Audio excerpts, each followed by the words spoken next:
Hello, I'm Katherine Seligman, and I want to tell you about my novel, At the Edge of the Hate.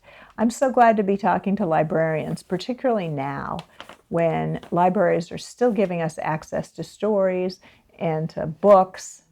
And actually, the local library here in Haight-Ashbury plays prominently in my novel. I've lived and written in the Haight, which as some of you might know is considered the birthplace of the hippie movement, and it was the center of the Summer of Love, and a lot has changed since then.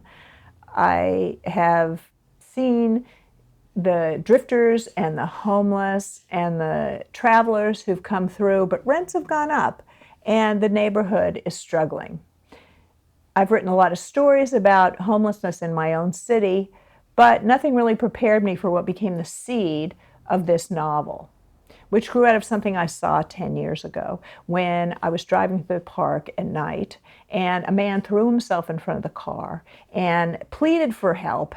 We stopped, and my husband, who had been an ER doctor for many years, jumped out and saw what he later described to me was a young man lying in the grass, breathing his last breath of air.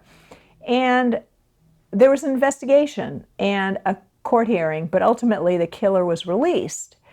And I remember specifically the words of a cop who said, "Neither of these two were up to any good." Those words struck with me. I looked through court records, I talked to people in the park and people who work with the homeless who live in the park, and I just could not forget about it. And it brought me back to fiction, which I think often can be closer to truth.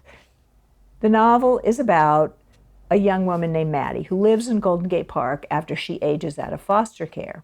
She assembles a kind of family around her, a group of young kids and her dog, and she really feels like she knows who to trust and how to survive in the park until one night she walks across the scene of a murder. She doesn't know the young guy who's killed. His name is Shane, she later finds out. But her life is completely upended. The police suddenly want to know what she saw. The young man's parents come from the East Coast and they pressure her to know what would be any parent's question. I'm a parent. What anyone's question would be, how did their son end up homeless in Golden Gate Park?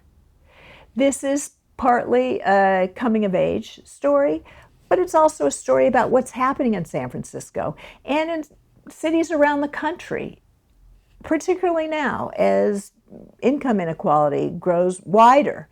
And I think we need to look at what's going on and talk about what's going on. And I hope that my novel is partly that, A Way In.